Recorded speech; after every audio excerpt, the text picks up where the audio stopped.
GoPro finally cut a hole in the front of an action camera. The Mission 1 Pro ILS takes the 50-megapixel 1-inch type sensor out of the Mission 1 Pro, bins the fixed lens, and bolts a micro 4/3 mount into the gap. 197 grams before glass, 8K at 60, 4K at 240.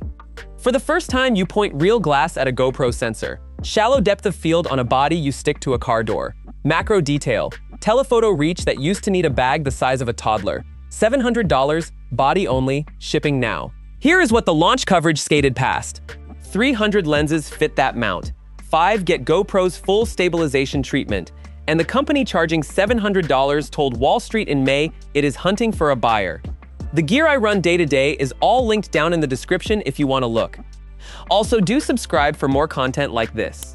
So here is the honest breakdown, and I am splitting it into 3 columns because most coverage of this camera blurs them into one. What GoPro has confirmed, what GoPro has claimed, and what nobody has tested yet.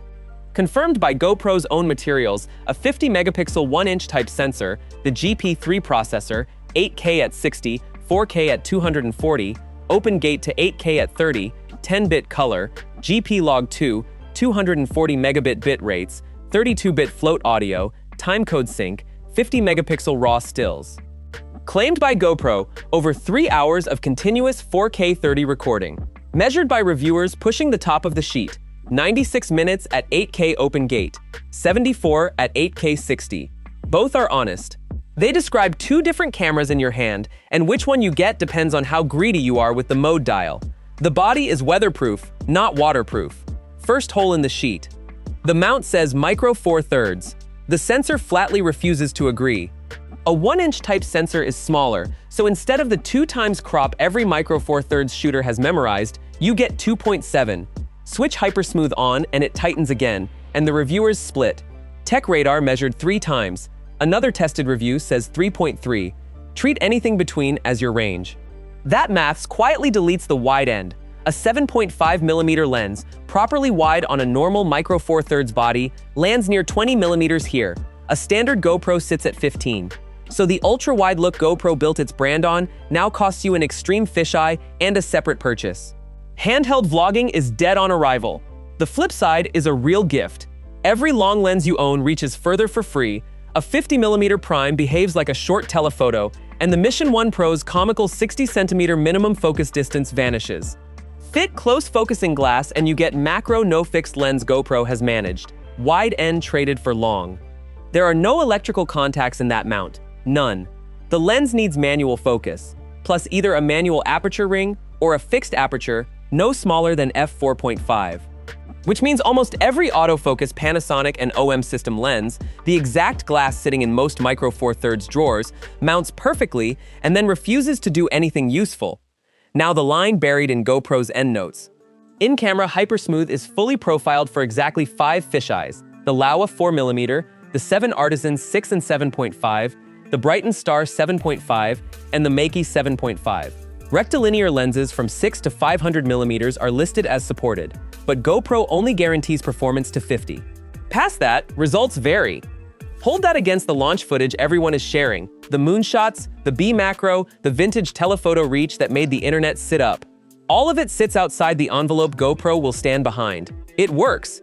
GoPro will not promise it works. And you retype the focal length by hand on every swap or stabilization guesses. If you already own a Mission 1 Pro, this paragraph is your whole decision. Moving to the ILS costs you autofocus, subject tracking, horizon lock, and 20 meters of housing-free waterproofing. 4 features, all of them the reason people buy GoPros. You pay $100 more to delete them. The compensations are real but narrow. Focus peaking is here, with selectable colors and a high sensitivity mode, and Focus Assist magnifies up to 8 times. But peaking does not work on the front screen at all, so framing yourself is guesswork, and one reviewer lost good clips to softness he never spotted on a 2.59-inch display.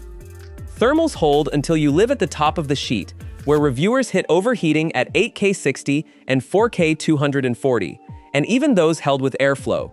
Battery is the new 2150 mAh Enduro 2, and every GoPro mount, buckle, and extension pole you already own still bolts straight on, which is the quiet win nobody mentions. The best monitoring tool for this camera is the new Mission Monitor app. Peaking with adjustable sensitivity, pinch-to-zoom focus assist, zebras, real-time LUT preview so you stop guessing what GP Log 2 grades into, frame lines, and camera controls. Free. It lands September 2nd. It needs iOS 18, it runs over a wired USB-C cable, and it does not exist on Android. Sit with that. A $700 camera whose focus workflow is difficult on its own screen ships the official fix as an Apple exclusive. Android shooters get the Consumer Quick app, which reviewers describe as pushing subscriptions rather than getting out of the way, or an external monitor and an adapter. That cost lands on half the phone market. Then the files. No internal storage, so budget a fast V30 Class A2 microSD with more capacity than feels sensible, because OpenGate 8K files are enormous. Grading means GoPro's LUTs in DaVinci Resolve. And 300 megabits needs the experimental GoPro Labs firmware, which GoPro calls less stable. Globally, you are looking at $700 in the States, £600 in Britain, and $1,100 in Australia. The member price of $600 and GoPro's own EndNote limits that discount to yearly subscribers at renewal. Now the comparison GoPro would rather you skipped. The standard Mission 1 Pro has dropped to $600 with a lens, autofocus, horizon lock, and 20-meter waterproofing. The ILS Premium buys you an empty hole. Then you fill it. The cheapest profiled fisheye sits near $120, CineGlass runs into the hundreds, and a realistic kit lands closer to $900. Here is the part nobody else will say. GoPro's second quarter revenue fell 31% to $105 million. The company posted a $51 million loss. NASDAQ has issued a minimum bid price notice, and the board's strategic review, which includes an outright sale, sits in its later stages.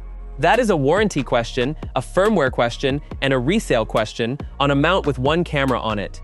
Skip it if you own a Mission 1 Pro and shoot water, weather, yourself, or anything fast, because you would pay more to lose 4 features doing that work. Skip it if you vlog solo, since manual focus with no tracking is a losing fight and a gimbal like the DJI Osmo Pocket line does it properly. Skip it if you sit 2 generations back on a Hero 11 or Hero 12, because the Mission 1 Pro at $600 or a discounted Hero 13 Black is the sane path. Buy it if you own manual glass, because nothing has put real lenses in front of a modern 8K sensor this cheaply. Buy it if you run multi-camera GoPro shoots and want a matched B camera with different focal lengths. Buy it if macro or extreme slow motion is your output, because 4K at 240 with selective focus does not exist elsewhere at this price. First-time buyer, add $100 to $600 of glass. Budget above $2,000, the Nikon ZR at $2,200 is the more complete tool. Nobody has tested long-term thermals in a rigged enclosure, whether Android ever gets Mission Monitor, whether firmware keeps arriving if the company changes hands, whether profiling grows past those 5 fisheyes, or what an orphaned mount is worth in 18 months on a line whose last generation dropped $100 within months. The hole in the front is the most exciting thing GoPro has done in a decade, and exactly why you should think twice. So tell me straight in the comments, would you buy into a brand new lens mount from a company that is currently for sale?